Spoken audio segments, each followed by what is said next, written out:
The following is an exclusive presentation of WI Garden Media, the voice of Garden Talk Radio.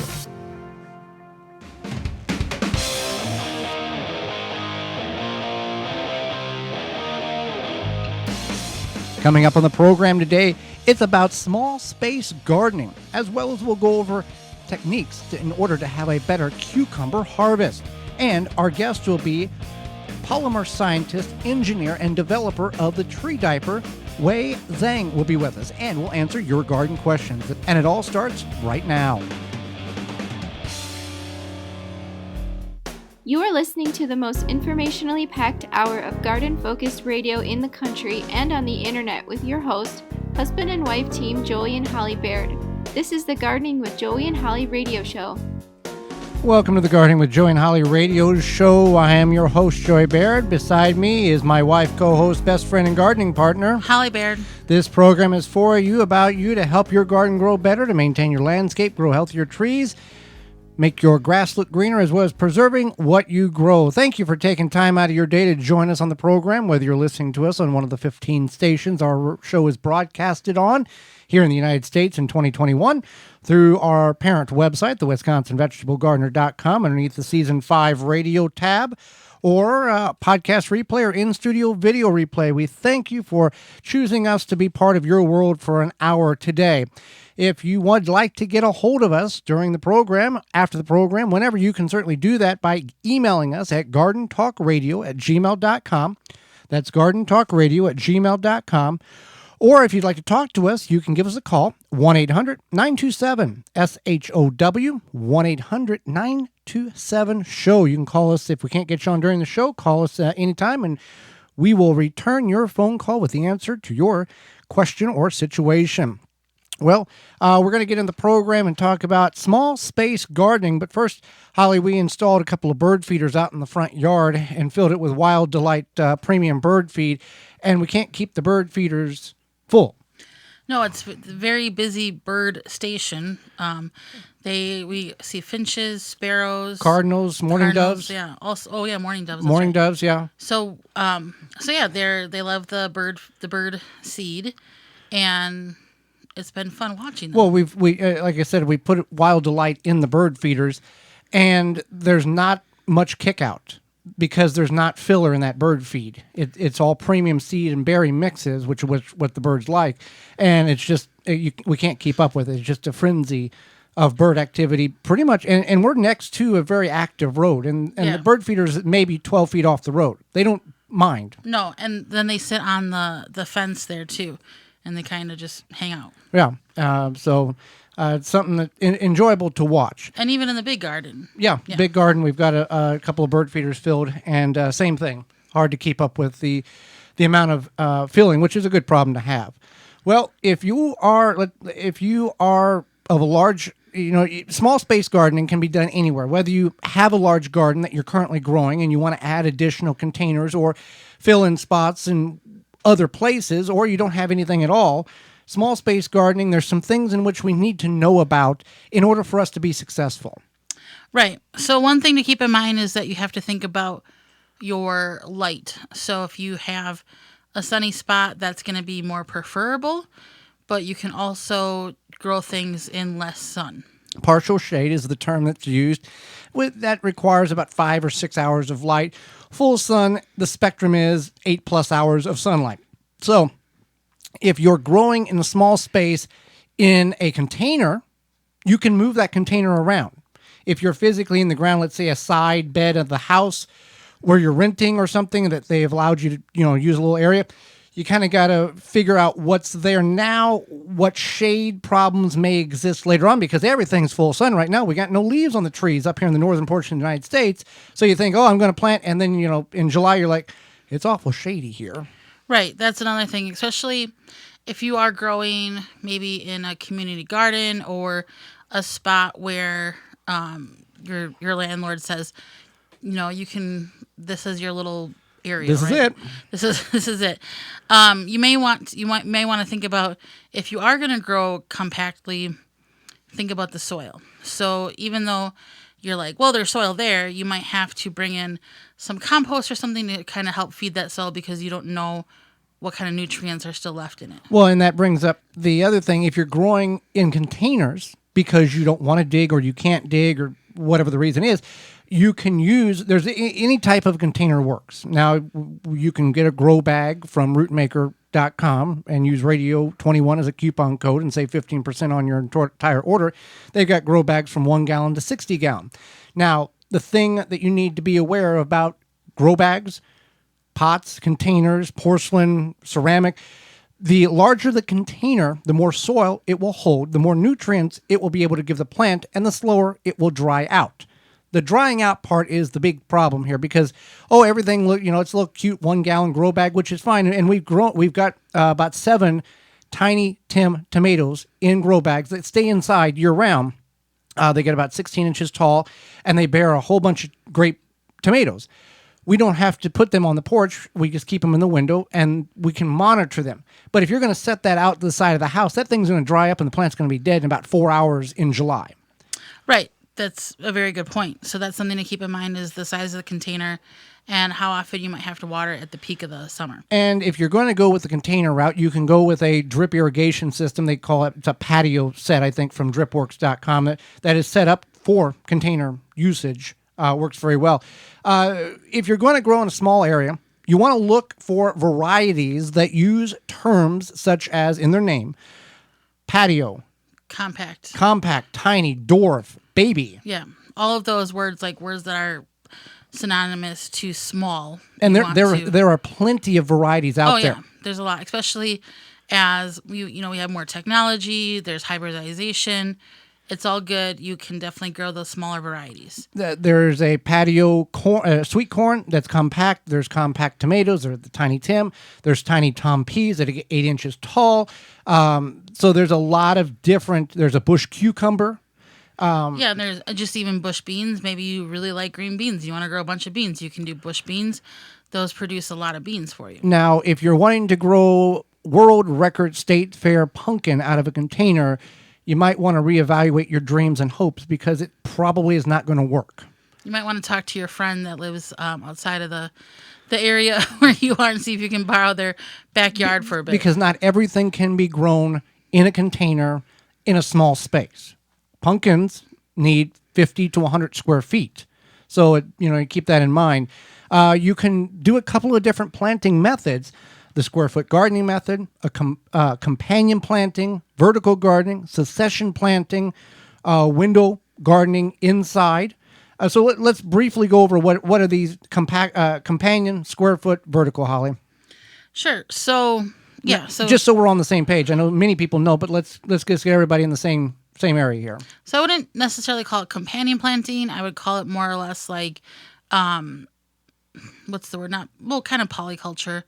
But also just the ability, if you have, say, you want to grow radishes, and then after those radishes are done, you want to put a tomato. So that's kind of succession planting. Well, no, that's not succession planting. You're using... It's interplacing crops. Yeah, seasonal planting. Seasonal planting. Or, with that being said, you could plant basil right next to your tomatoes, and that would typically work too. So you're kind of growing herbs within the other plants. One doesn't make, if you grow, not together, because sometimes that you need a separate container or distance from that. You just can't shove it right up next to it and make it hug it and make everything great. Right. You need some distance. But companion planting, the idea is that one plant helps the other, essentially. But there's no real scientific proof there. Well, yeah. But, to a certain degree, the fragrance from the basil helps deter insects that would normally get on a plant that it's next to, type of thing.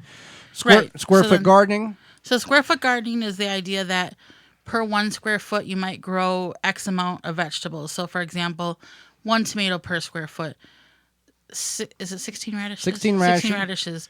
9 beets. 16 carrots. Mm-hmm.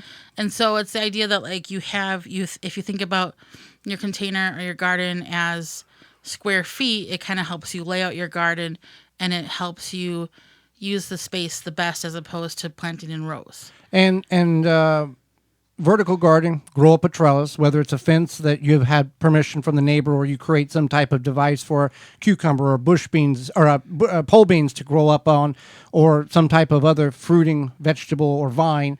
So that's pretty common there. Succession planting is the procedure of which, let's say you've got four 5-gallon buckets, and you've got drainage holes, and that's the key in container gardening. You got to have drainage holes. So you plant 9 bean plants in one 5-gallon bucket. That's 1 square foot this week. Next week, you plant another 9 in the next bucket, and so on and so forth. So you have a progressive harvest. So not all 4 or 5 buckets come in at the same time if you just want enough for a couple of meals and you're not overwhelmed. So that's what succession planting is, and you can do that with a variety of different crops. And then growing indoors in combination or separate too. You can grow a lot of herbs indoors in a south-facing window, even west or east. North, you're kind of limited on that. Yeah, that's a little bit iffy. You can get a Happy Leaf LED grow light and grow year-round, and grow phenomenal crops with a Happy Leaf LED grow light. And that might be a better option for you. Right. You know, you might want It's an investment. It is an investment, but you might want to set up a little corner of your home, and you're like, I just don't have the patience or the time or whatever for outdoors, but I can monitor this more easily or make it more accessible to me, and you might want to invest in that Happy Leaf. Right, and people will say, oh, I've got a grow light. It's $15 from a big box store. Well, the $15 grow light from the big box store is limiting about 5 times. The plants want about 5 to 10 times more light exposure than what that light could ever dream of giving. That's why the Happy Leaf is the highly recommended light in which you can start seeds with and utilize it year-round. So, and the Tiny Tim cherry tomato, or the Tiny Tim tomato plant, grape tomato plant that we're growing, produces probably 80 to 90 grape tomatoes over the course of a growing season. A compact cherry tomato plant can produce about 200 cherry tomatoes over the course of a growing season. So keep that in mind. If you want a lot of little cherry tomatoes, a cherry tomato plant of either indeterminate or determinate variety would be the way to go. Another thing you can do, whether you're barbecuing, you're seasoning meat, you're making jerky, or you're harvesting the animals that you're growing on your property, you need the right tools and you need the right seasoning. And we got the place that you can make a one-stop shop for all of that, and that's Walton's Incorporated. Yeah, the Gardening with Joey and Holly radio show is brought to you today by our sponsor, Walton's Inc. We know you care about where your food comes from, canning, preserving, or just growing in your windowsill, all sorts of great stuff. But what about the meat? At Walton's Inc., you can get all the equipment, seasoning, and supplies to make sausage, jerky, and any other meat product your way. Burgers, steaks, what have you, chicken stuff, all sorts of good stuff. You can even season your vegetables. And if you want to help you find help to make the best finished product, Walton's has their full line of their own meat grinders, mixers, sausage stuffers to help you from animal to edible. Walton's is everything but the meat. You can go to waltonsinc.com. When we come back, it's about growing cucumbers. Some of the tips that you need to have the best success for your garden season. You're listening to the Gardening with Joey and Holly radio show. Got a question for Joey and Holly? Send it via email anytime to gardentalkradio@gmail.com. If you love growing tomatoes, then you have to try Tomato Secret by Dr. Jim's. At the Gardening with Joey and Holly radio show Gardens, we stand behind Tomato Secret and recommend it to all gardeners who would like to easily grow higher quality tomatoes with more color, flavor, less bugs and diseases. Tomato Secret is specifically designed to grow high-quality tomatoes, and it's made with 12 natural ingredients so pure you could feed them to a cow. Simply apply 1 cup in the hole at planting, then sprinkle 1 cup around the plant 1 month later. That's all it takes to grow the best tomatoes on earth. With this product, you'll not have to guess what's wrong with your tomato plants because it has everything they need. Grow the largest and most delicious tomatoes on earth. To find out more about Tomato Secret, visit drjims.com. That's drjimz.com. If you could double the life of your raised bed boxes by sealing the wood with a clear, non-toxic wood preservative, would you? Well, now you can with a clear, penetrating product called Internal Wood Stabilizer. It's 100% non-toxic and easy to apply. Seal your untreated wood surfaces, even chicken coops. by spraying on internal wood stabilizer. It's invisible, seals the wood from the inside out, and never wears off. Recommended by organic gardening experts. Internal wood stabilizer. Check it out at timberprocoatingsusa.com. Pomona's Universal Pectin is a high-quality pectin that gels reliably with low amounts of any sweetener. If you're trying to reduce the amount of sugar in your diet, you'll love Pomona's Universal Pectin. Now you can make healthy homemade jams and jellies sweetened to your taste. You can use sugar or honey to sweeten. Pomona's Universal Pectin keeps indefinitely when stored in an airtight container. Easy to use, versatile, and comes with directions and recipes in every box.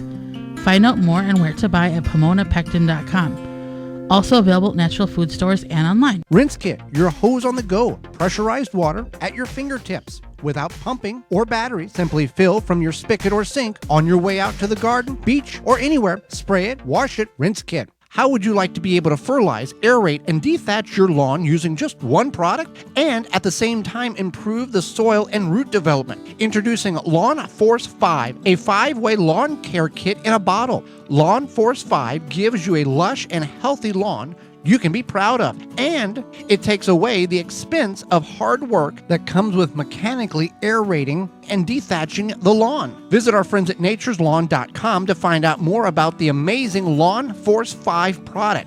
That's natureslawn.com. Use discount code GARDEN-TALK for 10% off your order. You move your lawn sprinklers all over the yard, but you always end up putting them in the same spots. Why not just bury them there? Out of sight, always ready to use, pre-adjusted to water the precise areas you want. Quick Snap Sprinklers makes it easy. In-ground sprinklers without the hassle or expense of laying pipe. Put the sprinklers anywhere in your lawn or garden. Snap on a hose to supply the water. Water on, it pops up. Water off, it drops below ground. You can mow right over it. You can have a buried sprinkler system up and running in just minutes. Each Quick Snap saves thousands of dollars. They install in minutes and operate for years. Visit quicksnapsprinkler.com. This week's garden tip is brought to you by Yard Glider, the cart without wheels, loads without lifting, hauls more, dumps faster, built to last, and built for hard work. Multiple sizes available at yardglider.com. That's yardglider.com.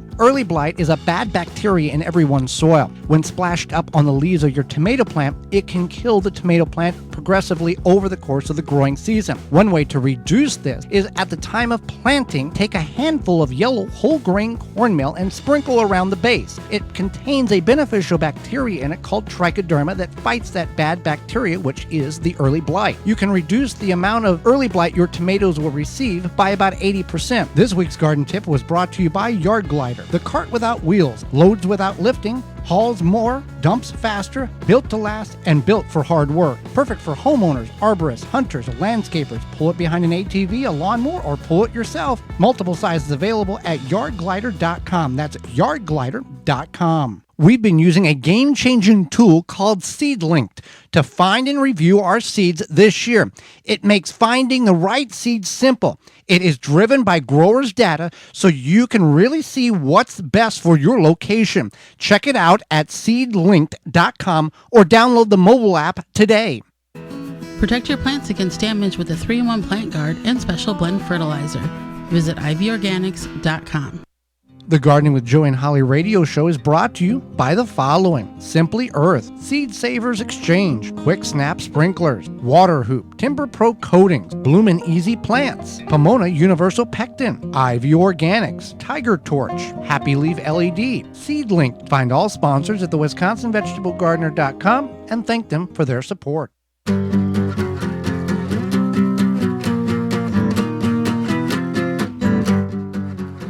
Welcome back to the Gardening with Joey and Holly radio show. Thank you for being part of the program today. We talked about small space gardening, and watering is a key to any type of gardening, and Tree Diaper can adapt to the needs in which you and your plants need. Tree Diaper is a revolutionary watering system that slowly releases water around the base of any tree or plant as the soil dries. The Tree Diaper is filled with water from rain or when you water and slowly release water over 3 weeks. Every time it rains, Tree Diaper recharges. No pipes, hoses, or electricity needed. Water your plants and trees whether they are by the house, down the road, or in the back 40. Also works under mulch. Whether you're a first-time gardener or advanced, Tree Diaper will improve the way you water your plants, made in the USA. Check it all out at treediaper.com. That's treediaper.com. People grow tomatoes. That's kind of the number one go. And I would assume beans and cucumbers are 2 and 3 tied, at least in our garden. People have difficulty getting cucumbers to grow as well as they hope they should. I feel like we get a lot of questions about cucumbers, but we never really address it. We address the questions, but we don't really talk about it. So it's good we're talking about it. Yeah. So first thing we need to know about cucumbers is, what do we want to grow? Do we want to grow a slicing cucumber? Do we want to grow a pickling cucumber? Note to everybody, if you want to pickle cucumbers, don't use slicing cucumbers as pickling cucumbers because they turn to mush. But you can use pickling cucumbers as slicing cucumbers. Correct. So that's the thing. So if you do want to grow pickling cucumbers, don't pick up a package of slicing. You are going to be disappointed. And they are varieties called burpless cucumbers. What does that mean? So burpless cucumbers just means that they are bred without having Not genetically modified. Not genetically Hybridized. modified. Yeah, hybridized without having the element in it called cucurbitacin, and that's what causes a lot of people to have that reaction in their bodies where they kind of either get like an indigestion or that Gas. cucumber burps, basically. Now, a lot of people, and we are just like many of you, we want to get the crops in the ground as soon as possible. One, for a little self-gratification that, hey, we were able to get a tomato or a pepper or an eggplant or a cucumber sooner than we'd ever have before. However, cucumbers are one of these crops that they don't like that. They need soil temperatures at root zone at least 65 degrees consistent. Now, you take a digital thermometer, meat thermometer, you put it in the ground about an inch deep, and you can get a very accurate read on that. But it needs to be consistent. They do not like cold feet. And if you start your cucumbers indoors, that's fine. But however, direct sowing them from seed is really the easiest way. It takes up less, you don't have to buy potting soil. You don't have to put them underneath a grow light. You don't have to take care of them. And in about 4 weeks, if you put a comparison between the ones you started indoors and the ones you started from seed outside, they will be the same size. So you don't want to put them in too early is what I'm getting at here. Well, you know that growing up, we didn't start seed. I didn't. My family Yeah, didn't start you had a seeds. whole system with you growing up. But we had cucumbers. I know. Always. So yeah. You didn't start anything indoors. Everything was started from seed outside, and somehow everything produced. Yeah. Okay. Gardening magic. Gardening magic. And okay. So we need to have full sun. Now, whether you're having, a bush cucumber variety, which kind of, whenever you look at those, they don't have a climbing capability. They grow much like a giant zucchini plant as a shrub or a bush. Most cucumbers vine. And if you vertically grow them on a trellis, you're actually it's been scientifically proven, you actually will get more production out of that plant because it's elevated. The bees can get in there and pollinate, or other pollinators can get in there and pollinate the flowers. There are cucumber varieties that don't require pollination. They self-pollinate because they're hybridized, they only produce female flowers. So if you have a lack of pollinators, or if you want to grow these indoors, you can certainly do that. It does work, and it's a real thing. Yeah. So, yeah, that's definitely an option for you. Maybe it's not an option for you to grow them outside, and you really love homegrown cucumbers. You could get those cucumbers without the, what'd you call them? Flowers? Yeah, thank you. Yeah, how they're hybridized. Yeah. Now, you want to plant them according to your average last frost date 2 weeks after. But again, now, where we're at, we've actually had to hold off longer because just because the frost is over doesn't mean it's still cold at night. It's still in the mid-50s, consistently, and we have to wait an extra couple of weeks in order to not have these plants get stunted when you put them in the ground and they grow a little bit because it's warm, and then it gets cold again and they stunt, and the production is very poor in that. Now, you can plant cucumbers in really 2 different ways. You can make a drill in the ground and just blast the seeds in there and just cram them full. Or you can do it more timely and more spacious and do 1 per square foot, or 1 about every 6 to 8 inches if you're going a straight row. Yeah, I mean, you could technically probably do 2 per square feet, but you definitely want to just make sure that if you do just blast the seeds into the ground, you thin them out because they do They require a good source of water, and then also you want to make sure that they have those nutrients. They're going to compete. Yeah, for sure. And by having them vertical, you can do a couple of things. You can see visually if there's problems with the plant. 2, we talked about it, the bees and other pollinators can get in there and pollinate it better, and they can get more sun exposure, and they're less competitive towards one another. They're not growing over each other or around. They've kind of got their own string or their own little pathway vertical as they grow up. It prevents them from rotting. So like if you don't trellis them, they can vine out quite a bit, and you might miss a bunch because they're rotting in the ground or hiding behind leaves or who knows what else. So definitely trellising is really good here. It keeps them at essentially eye level-ish for you. So yeah, you want to do that. Now you want to think about keeping them watered. I mean, I know without saying. It seems obvious, but the problem is that we all think, oh yeah, I'm going to water. Oh, did I water? I don't know. It's supposed to rain. It's supposed to rain. Yeah. Didn't rain. Yeah, and you get home from work and whatever, or work from home, and you look outside and it didn't rain, and then so you want to make sure you might have to water them up to daily. And we've got a timer on our system where it waters 3 times a day for 20 minutes, and it keeps everything very hydrated and controlled out on drip irrigation from dripworks.com, and it puts it at the ground level. It's not spraying any foliage. Everything's down low. So pollination is another key here, another problem that we have to deal with. Whether we, hand pollinating is kind of a challenge with zucchini, or with a cucumber, but you can bring in or encourage other pollinators to come in and pollinate these flowers. Right. So then about 4 weeks into the season, you want to side dress them with just an all-purpose fertilizer, organic, inorganic, whatever you have. We would encourage organic. We would encourage organic. But again, cucumbers don't have a long life.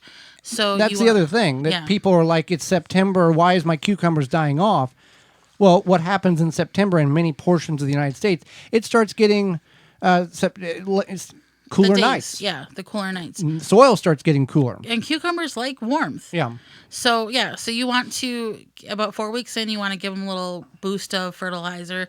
You can side dress or liquid fertilize, whatever you prefer. And that's going to help them do their thing. And another thing is that you want to harvest often. Uh-huh. Well, with the fertilizer, you can get a jug of Dr. Jim's and water, compost that right in the ground there, water that in. Yeah, and the other thing is, we talk about it all the time, harvest, harvest, harvest, and more harvest. Yeah.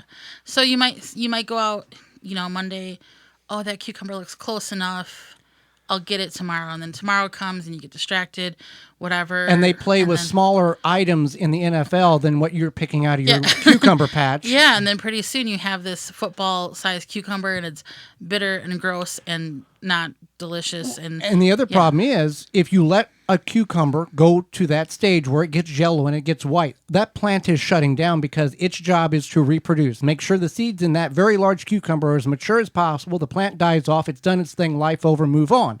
If you consistently harvest cucumbers at a very smaller, more manageable, store-bought size, you're going to have more consistency because that plant is going to keep rapidly producing more to try to get to that stage in which cucumber it can put mature seeds on. Right. I would rather eat 4 smaller cucumbers than try to chew down one large, woody, over big. Well, you can't chew. Bitter, you can't eat.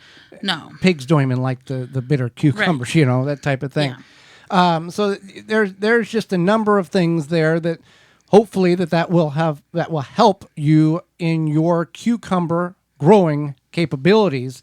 And if you've got any questions, you can certainly email us at gardentalkradio@gmail.com. Well, now that the weather is warming up, in some places it is warm, you want to protect your garden from various beetles, weevils, and borers, including those Japanese beetles. And what better way to prevent those pests from destroying your garden than by controlling them while they are larvae? Grub Gone is an easy-to-apply granular product that can be spread on your turf to successfully control grub invaders. Developed by Phylum Bioproducts from a naturally occurring bacteria, Grub Gone is a non-chemical BT product that specifically targets only scarab pests And it is safe to use around bees and other beneficial insects. Yes, and if you already have beetles flying around your yard, and some of you do, it is an organic water dispersible powder that can be sprayed directly onto your edible plants. Find out more and where to buy at phyllombioproducts.com. That's PHYLLOM bioproducts.com. Do not go anywhere. When we come back, Wei Zhang will be with us. He is a polymer scientist, engineer, inventor, and we got some questions to ask him. You're listening to the Gardening with Joy and Holly radio show, a program to help your garden grow better. Got a question for Joey and Holly? Send it via email anytime to gardentalkradio@gmail.com. The number one key to healthy, productive plants are the roots. Starting from seed to full-grown plants, rootmaker.com has the answer. From seed starting trays with an innovative design that air prunes the roots, creating a fabulous root system, never again will you have root-bound plants, to multiple gallon grow bag sizes to raised beds. Rootmaker.com has your grow needs covered. Visit rootmaker.com. Use coupon code RADIO21 and get 15% off your entire order. See what all you can do with a real Tiger Torch. Visit TigerTorchLTD.com for more information. Soul Brew Kombucha is founded and handcrafted in Milwaukee, 100% organic, formulated for ultimate health and enjoyment. Find out the benefits of drinking kombucha and where to purchase at mysoulbrew.com or find them on Facebook at mysoulbrew. Brought to you by Blue Ribbon Organics, providing locally made organic compost and soil blends for gardens, farms, landscaping, and more. Visit BlueRibbonOrganics.com or call 262-497-8539 to find their products nearest you. Have essential oils always confused you like they did me? Take out some of the guesswork with Simply Earth. The Simply Earth Essential Oil Recipe Box will help you gain confidence and clarity in using essential oils to help make your home toxin-free. Here's how it works. You receive the recipe box with 4 pure essential oils, 6 recipe cards, and extras. Then you learn how to use your essential oils while making the recipes created by certified aromatherapists. Clear and concise step-by-step directions. Save money and detoxify your life. I got to make fun products that will detoxify my home while also learning safe ways to use my essential oils. The best part is these oils don't break my budget. Simply Earth's essential oils are 100% pure and come from the best farms from all over the world. Using essential oils to support your wellness doesn't have to be overwhelming. My home is one step closer to being toxin-free because I made the wax melts and more with the Simply Earth Essential Oil Recipe Box. Visit simplyearth.com to find your recipe box and more. Straw bale gardening is all the rage. Get your bale started easily with the Bale Buster Straw Bale Conditioning Formula. This is the only product that has been specifically formulated for use in straw bale gardening. Each unit contains 250 million colony-forming units of trichoderma, fungi, and Bacillus bacteria. In addition to the fertilizer itself, produces fantastic results with a bountiful production of vegetable crops. Start with the best to get the best, traditional or organic formula. Take the guesswork out of conditioning your straw bale. Go to balebuster.com to find out more. Deer Defeat is an all-natural repellent to keep deer, rabbits, and groundhogs away from your precious plants. Deer Defeat protects your plants day and night, dries clear, and odorless. It will not clog your sprayer. Deer Defeat works for 30 days through rain, snow, and freeze. Safe, effective, and works on rabbits. Money-back guarantee. To purchase, go to deerdefeat.com and use code RADIO to save 10% on your order. Deer Defeat. It can't be beat. Good bugs to eat bad bugs. RinconVitova.com. Call or email today. 1-800-248-BUGS. Dig planting holes from a comfortable standing position. Step, twist, pull, and plant. Visit ProPlugger.com. The Gardening with Joey and Holly radio show is brought to you by the following: Pro Plugger, Dripworks, Walton's Incorporated, Tree Diaper, Janie's Mill, Phylum Bioproducts, Chapin Manufacturing Incorporated, Nature's Lawn and Garden Incorporated, Deer Defeat, Dr. Jim's, Rootmaker. Find all sponsors at the WisconsinVegetableGardener.com and thank them for their support. Welcome back to the Gardening with Joy and Holly radio show. Wei Zhang moments away. But first, do you have carpenter bees? Do you have mud daubers? Do you have problems of them damaging your home, your property, your barn, your shed, your hunting camp? Well, Rescue has a product that can fix that for you. Yeah, Rescue Carpenter Bee Trap Stick also works on wasps, mud daubers. Carpenter bees bore holes and tunnel into wood to lay eggs and care for their larvae. These holes and tunnels in the wood invite mold and rot into homes, decks, fences, and any other wood structures. Spring is the best time to catch carpenter bees before they mate, but Trap Stick can be used throughout the summer and early fall to control carpenter bees. Rescue makes a carpenter bee trap stick that is simple to use and pesticide free. You hang the trap sticks from the wood structures you want to protect.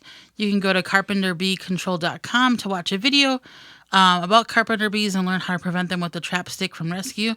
Like all Rescue products, trap sticks are made in the USA. That's carpenterbeecontrol.com or rescue.com. Holly, let's go to the hotline and bring in our guest for this week. Wei Zhang is a polymer scientist, engineer, and an entrepreneur with focuses on specialty coatings and green technologies. He is the co-founder of Zynnovation, which is the company that invited Tree Diaper. Welcome to the program. Thank you, Joy and Holly. It's a great pleasure to be here. Well, we want to make everything transparent here. You are a sponsor of the program through Tree Diaper, and I want you to go ahead and just tell us what Tree Diaper is, how did it develop real quickly, and why people should look into and use Tree Diaper on their property. Great. Thank you. Tree Diaper is a multifunctional plant protection system. It's better known for the feature of catching rain, snow, water, and then slowly releasing it back when soil dries. So it helps keep a steady soil moisture level for much longer time than any other water methods. And there's a very important but rather unknown feature. It's not only solve the underwater issue, but also solve the overwater issue. So the reason that the main mechanism of water release is not by gravity, not by pressure neither. Instead, it's by osmosis. So it can actually absorb the water back up when you have too much water in the soil. Tree Diaper is the only method that will allow the taking water back. I mean, if you have a irrigation system, you do pressurize the water sources, and then they don't allow a water flow back. Actually, they use a backflow preventer to prevent the contamination. And the water bag release the water by gravity, and unless you can reverse gravity, they will not take the water back up. So conventionally, the only way to reduce overwatering problem is to drain it away. So Tree Diaper have changed the game by storing this otherwise waste water for later use.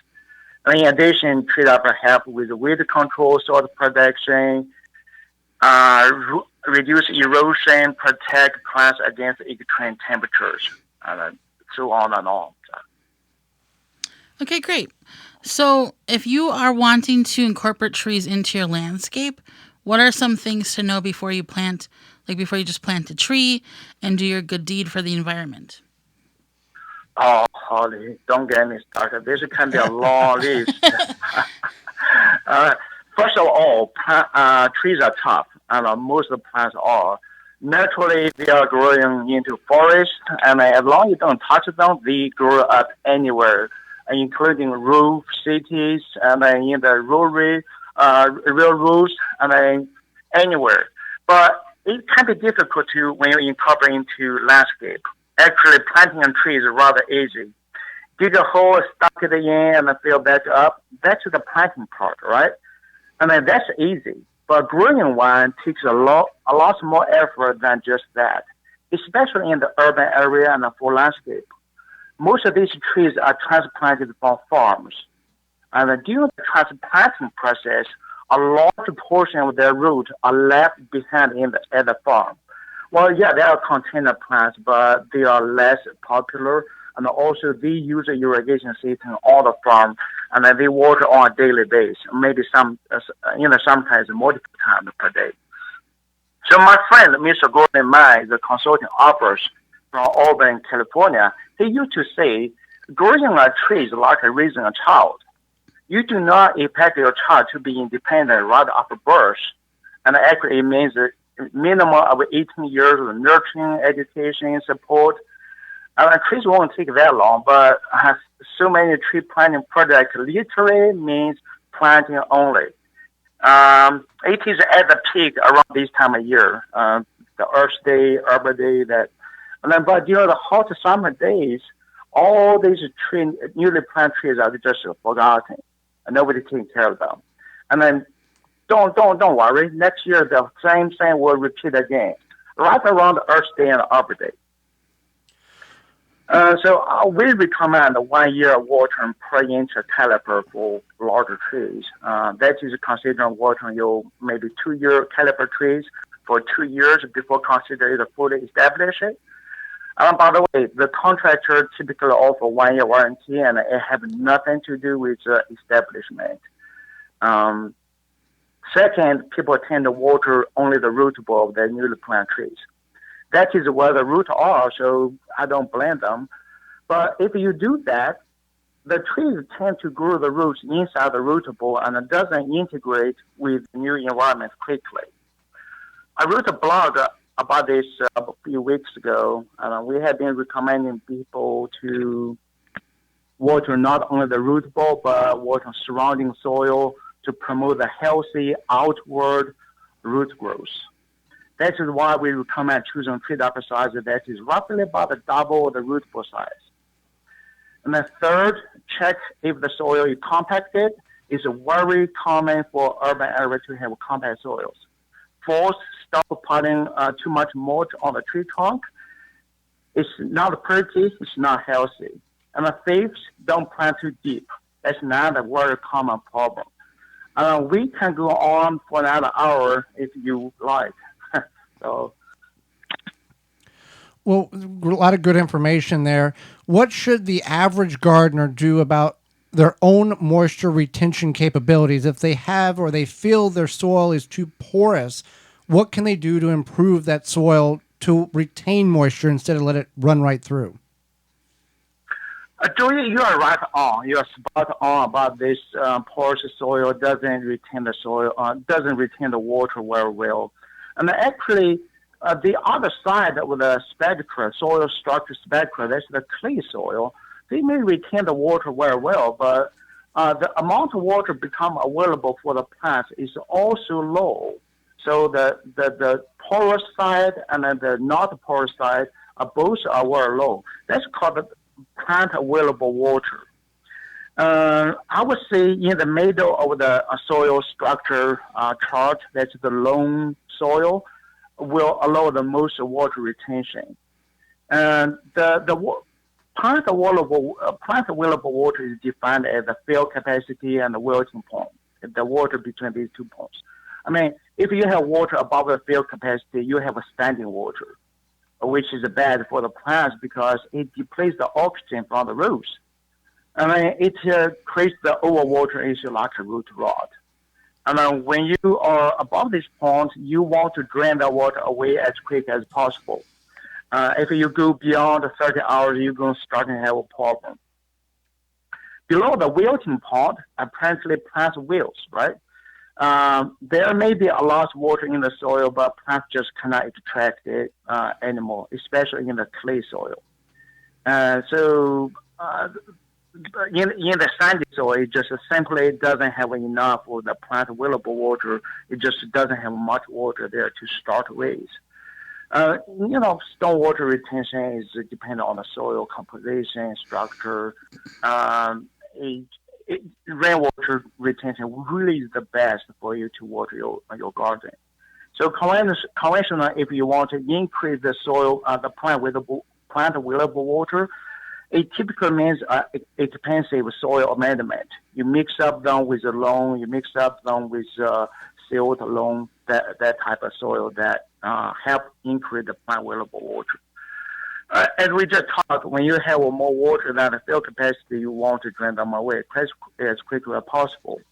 But we have found that if you use tree diaper by catching and slowly releasing the rainwater, and it can greatly, significantly increase the plant available water. It is achieved by creating an overwater without the overwatering problem by allowing the air flow to the roots. It is because the water stored in the tree diaper is not in a liquid form. A liquid form would squeeze all the air out. I call it solid water with air pockets. It's a single term, solid water with air pockets. It releases the water by osmosis. It can also charge with the same process when there's too much water in the soil. So that will be definitely a good way to enrich the soil moisture in a porous soil. Okay. So what is green infrastructure, and how can someone implement that into their garden or in their backyard? Holly, this is a hot topic right now. Green infrastructure.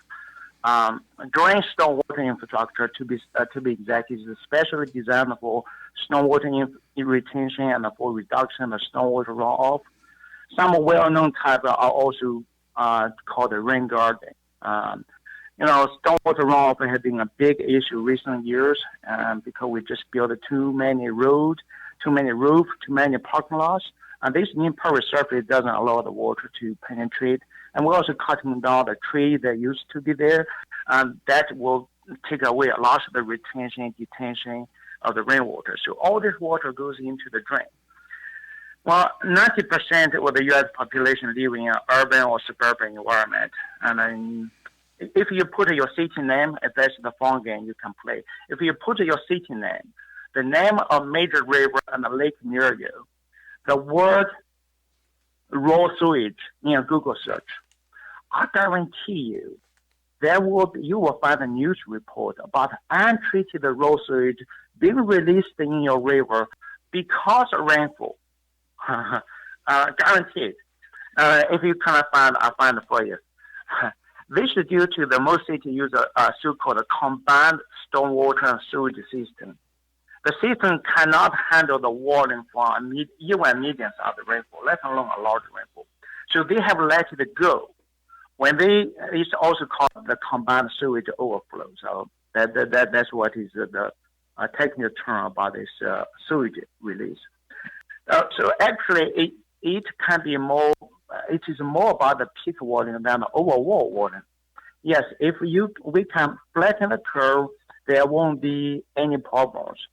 It is the same thing like how we dealt with the COVID issue before vaccine. If everybody retain and even delay the runoff of the stormwater from their properties, then you won't have any issue with the combined sewage overflow. Similar to any garden, the biggest challenge in the drain infrastructure is the overwater and underwater issue. And then back to your last question about the porous soil, and these green infrastructures need to use a very sandy soil, porous soil. So, and also this structure is designed to capture the rainfall. So during the storm, it had to be flooded. If it doesn't get flooded, it means the construction has failed. When you need to let the water sitting around too long, there will be a problem. So you will not want to do that. And the sandy soil facilitates the drainage. Sandy soil, the problem is that it drains fast, dries fast. In between the storm and in droughts, it becomes a desert. Irrigation requirements is not uncommon for green stormwater infrastructures. To get it to work properly for large green infrastructure, you will need landscape engineering designs and as well with professional installations. It can be very expensive. So it's not commonly done for homeowners in their yards. But for small-scale rain garden, it can be easily done. You will be doing that your city a bigger favor. And then don't expect your mayor send you a thank you letter. Just forget about it. All you need is lower the portion need a lower portion of your yard to start. You still need to remove some dirt, adding some porous media and drainage, but it can be done cheap and easy. I'm not a designer, but I see same people do it. A friend of mine from Baltimore is doing one right now without any heavy equipment. He used Tree Diaper to do much of the problem solving for the overwater and underwater issues in that rain garden. So I just know that because he just keeps me updated all kind of from time to time. So hope this can help more people to do that favor for their city. Yeah, that's definitely very interesting. So how can people find out more about the Tree Diaper and that information? You can find that on the treediaper.com. And you can also write me directly and send an email to info@treediaper.com. If you have a question that I cannot answer, don't be surprised. I would say I don't know. Actually, that has been my most common answers to the question I have received in the past few years. So, yeah. Well, Wei, we greatly appreciate the time you've offered us, not only Holly and myself, but all of our listeners. All right. Thank you very much. Thank you. And when we come back, it's going to be your garden questions, our garden answers. You're listening to the Garden with Joey and Holly radio show. Have a garden question? Give Joey and Holly a call now or anytime 24/7. Just dial 1-800-927-SHOW. If you can't get through, leave a message and they will call you back. Call now 1-800-927-SHOW. The Water Hoop is a portable water sprinkler system that allows you to target water evenly around the root ball of your tree or bush. Conforms to various shapes for your watering needs. The Water Hoop reduces runoff and saves money. Visit waterhoop.com. Gardening is the #1 hobby and birding is the #2 hobby nationwide. They go hand in hand. Birds help gardens grow by eating bad bugs. Reward them with Wild Delights premium quality mixes. Wild Delights premium mixes are made with tasty nuts and berries and not just filler food like Milo and cracked corn. Feed the birds the nutrition they need. This keeps your feathered friends coming back year after year for your visual delight and for the happiness of your garden. Keep your feeders full all year round with Wild Delight premium bird food. Find out more at wilddelight.com. Seed Savers Exchange has been saving, preserving, and sharing heirloom seeds since 1975, and today continues to provide those seeds for gardeners just like you. They have over 600 varieties. Visit seedsavers.org to request a free catalog or to purchase seeds online for this year's growing season. That's seedsavers.org. Straight from the farm, fields, and briar patch, Piper and Leaf Artisan Tea is a tea like you've never imagined it. Get our award-winning tea delivered right to your front door and become part of the Piper and Leaf family. Free shipping over $75 at piperandleaf.com. Chapin has the tools to help you this season. We have a wide range of sprayers to help you control pests, weeds, and fertilize your plants. From handheld to ATV sprayers, we have it all. Use our broadcast spreader to feed and seed your green spaces. Water and feed at the same time with our fertilizer injectors. Find Chapin equipment at major home improvement and hardware stores and online at chapinmfg.com. Chapin, cover more ground. Make watering easy. DripWorks provides quality drip irrigation supplies and equipment to gardeners just like you for all your growing needs across the U.S. and Canada. Purchase online at dripworks.com. Chip Drop is a website you can sign up for free wood chip mulch delivery right to your door for free. Chip Drop connects homeowners and gardeners with tree services who are trying to get rid of their wood chips. You can also sign up to get free logs and firewood. Go to chipdrop.com to learn more and sign up for a free account. We know that you appreciate the value of a beautifully landscaped yard, but tackling such a project yourself can seem way too complicated, right? Bloomin' Easy Plants are the answer. Their plants are low maintenance and offer exceptional beauty and color for your yard. Plus, they offer free seasonal care reminders with simple how-to videos tailored to the plants that you choose. With Bloomin' Easy on your side, creating the yard that you've always wanted becomes as easy as plant, water, and relax. Check them out at your local garden center or by visiting bloomineasyplants.com. The Gardening with Joey and Holly radio show is brought to you by the following: Blue Ribbon Organics, Naturally Green Products, Ironwood Tool Company, Easy Step Products, Rinse Kit, Soul Brew Kombucha, Wild Delight, Rykon Vitova, Chip Drop, BaleBuster.com. Find all sponsors at the WisconsinVegetableGardener.com and thank them for their support. Welcome back to the Gardening with Joey and Holly radio show. Time for your questions, our answers. You got a question, you can send it on over at gardentalkradio@gmail.com. gardentalkradio@gmail.com, or you can jam your fingers in the phone and give us a call at 1-800-927-SHOW, 1-800-927-SHOW. Had a number of questions come in. We'll see what we can get through. Our neighbor shared some cow manure that he got from a local farmer. It doesn't appear to be what they call green manure. I'm just thinking maybe of adding it to the soil and tilling it in. We won't be planting until the end of May. Some articles say that it can be helpful adding manure. So should I worry about it? Is it a good idea to use it now? Will it burn my plants? And my other question is the cornmeal around tomatoes. Do you put that in the hole at the time of planting or around the base after the plant is in the ground? So the manure, she provided a picture for us of the manure, and it looked very fresh still. And so we advised her to wait at least until fall and let it age a bit. Otherwise, next spring it should be just fine. If you are not sure about adding something to your garden, like whether it be the cow manure, you think it's a little bit too fresh, definitely you're better off waiting. You will do a lot of damage. Yeah, you're better off waiting. There are manures in which you can add that doesn't burn, that will add that nitrogen. Cow manure is not one of them. Right.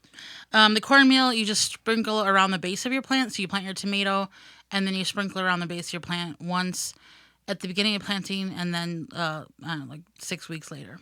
And we had a question come in your Instagram account, Holly. Go ahead and give a plug for that one. Yeah. Hi, I'm wondering if you have any suggestions for how to avoid breaking my back. I carry a lot of weight in my midsection. I find that kneeling and bending over for an extended period of time is painful, but I desperately need to weed my garden beds and do some pruning that requires. I'd love it if you had any resources you could point me towards. So, now let's just be, if you want to see what we look like, you go to the WisconsinVegetableGardener.com. There's a picture of us. Holly, you are more, you're not a thin girl. No, I carry my weight. Yeah. In my midsection as well. And this is why they address the question to you, not as an insult, but for an advice. No, exactly. And I have connections with many plus-size people on social media who follow me, and I follow them, and I appreciate that they asked me the question. So what I do is if I feel like squatting or bending or kneeling is too much, I'll sit on a 5-gallon bucket, and I will kind of lean into the garden that way. There's also... Which we have raised beds, which makes that more accessible for you or other people of that caliber. Right. There's also something called a garden kneeler / stool, and it's a two-sided deal where you can use it as a stool or you can flip it over and use it as a kneeler. There's portable stools that are rated up to 400 pounds, sometimes 500 pounds. That's an option. There's also stools that have wheels on them. So if you are like, I can reach across halfway of the bed, but I just hate getting up and down, you could kind of scoot yourself back and forth. So there's a lot of different options. If you just Google garden stool, garden weeding stool, garden kneeler, garden... For a large person, you can put that in there too, wouldn't you? You can put it, but most of them will say like the weight restriction or whatever, and then you can base it from there. But they are pretty sturdy typically. So another thing you would want to consider is if your garden bed is surrounded by grass, you might want to look for something that has bigger wheels versus smaller wheels so you can easily move over that terrain. Well, with that being said, we are out of time, and we thank you for yours. Did you miss any portion of this program or want to revisit in its entirety? There's a couple of ways in which you can do such. You can go to our parent website, the WisconsinVegetableGardener.com, and click on the Radio Season 5 tab at the top of the page. Or you can send us an email. Simple as that, gardentalkradio@gmail.com, and we will send you the link to this show. Join us next week on the program when we will be covering weeds in your garden and in your yard and what to do to deal with them, as well as at least 4, I'm thinking more like 5 or 6, free items that you can use in your garden to grow better for free. And author Joseph Tykondovic will be with us and will answer your garden questions. So until next week, for Holly Baird, I'm Joy Baird, and we will see you in the garden.